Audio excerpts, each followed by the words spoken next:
Berbasiskan anggota yang terdiri dari nelayan, tani, ternak, dan buruh, dan didominasi oleh petani, KSP Kopdit Pintu Air dilirik PT Arka Karbon Indonesia untuk bermitra dalam pengelolaan limbah biomasa atau limbah pertanian. Limbah pertanian akan diolah menjadi biokar di bawah ekosistem perubahan iklim dan karbon kredit. Hal ini dibuktikan dengan kedatangan investor asing berkebangsaan New Zealand Australia, Haigan Murad, selaku Direktur PT Arka Karbon Indonesia bersama timnya di kantor pusat KSP Kopdit Pintu Air Rotat Indonesia, Desa Ledogahar, Kecamatan Nita, Kabupaten Sika, Kamis 3 Agustus 2023. Pertemuan dengan jajaran pengurus KSP Kopdit Pintu Air ini guna menjalin kerjasama antara PT Arka Karbon Indonesia dengan Kopdit Pintu Air dalam hal investasi pengolahan limbah biomasa. Haigan menjelaskan, fokus bisnisnya adalah perdagangan emisi karbon, energi terbarukan, perkebunan, pertanian regeneratif, konsultan pemasaran produk dan pertanian, dan olahan seperti minyak kelapa murni atau VCO dan minyak goreng. Haigan tertarik dengan KSP Kopdit Pintu Air karena basis anggota adalah petani penghasil limbah pertanian seperti batok, sabut, ranting, dan pohon kelapa yang tua, dan juga pohon lain seperti kopi, kakao yang bisa dimanfaatkan. Haigan juga menilai saat ini Kopdit Pintu Air sudah bergerak di sektor real, pabrik minyak kelapa, dan sabun herbal. Itu merupakan suatu kemajuan yang perlu dibangun kemitraan kerjasama, sehingga limbah petani kelapa dapat dimanfaatkan secara berefek peningkatan pendapatan petani, sekaligus menyelamatkan bumi dari bencana iklim global. Working with Pintu Air, which is a very successful cooperative union in NTT, and being a New Zealander, I understand about cooperative union because in New Zealand, our biggest company, Fonterra, is also a cooperative union. So I understand the business model very well, and we are very happy to be working with Pintu Air. Mr. Haigan mengerti koperasi karena di New Zealand asal negaranya itu ada koperasi Fonterra yang besar sekali, sehingga dia paham bahwa koperasi itu bagus, masa depannya bagus. Berharap Pintu Air juga kan koperasi yang besar, jadi bisnis yang bagus.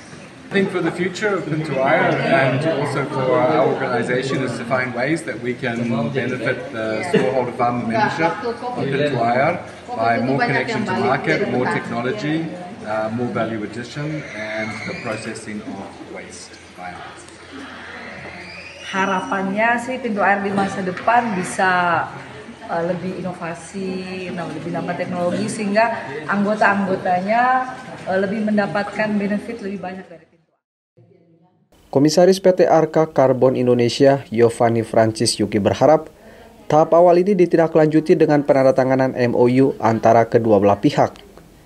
PT Arka Karbon Indonesia sangat tertarik dengan koperasi Pintu Air karena memiliki kesamaan visi dan misi, yakni pendidik petani yang ramah lingkungan dan selamatkan bumi. Ini sebenarnya rencana ini sangat bagus buat Pintu Air dalam memperkuat shiftingnya Pintu Air dari koperasi simpan pinjam ke sektor real.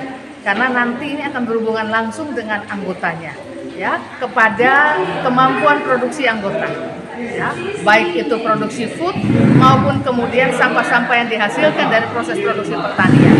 Jadi dari anggota, ya, itu kembali untuk anggota. Nah, ini benar-benar profil yang sangat baik untuk koperasi, karena prinsip koperasi itu solidaritas dari anggota, oleh anggota, bagi anggota. Menanggapi tawaran kerjasama ini, Ketua Pengurus KSP Kopdit Pintu Air, Yakobus Jano, mengucapkan terima kasih kepada segenap jajaran PT Arka Karbon Indonesia yang telah berkunjung ke Pintu Air untuk membahas hal baik itu.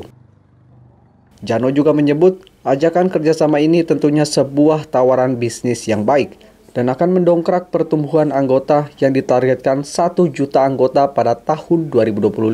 Jalankan satu bisnis yang besar ini. Hal yang menarik tadi Ibu Isi sampaikan bahwa kita harus mulai hal-hal kecil. Dan memang koperasi mulai dari hal kecil itu, dari 50 orang. Sekarang sudah 372.000. Mudah-mudahan tahun 2025 umur Pintu Air 30 tahun, kita bisa kumpulkan 1 juta anggota. Dan itu kiranya dengan kegiatan kita ini akan memberi rangsangan yang lebih besar, sehingga tujuan kita tahun 2025 itu bisa tercapai. Jadi saya kira demikian. Terima kasih atas gagasan yang disampaikan oleh Mr. Heger bersama tim. Ya, kiranya kegiatan kita ini diberkati Tuhan sehingga hasilnya akan dirasakan oleh anggota yang sekian banyak. Divan Gomez, kontributor Sika, Clemens Venit, AFB TV.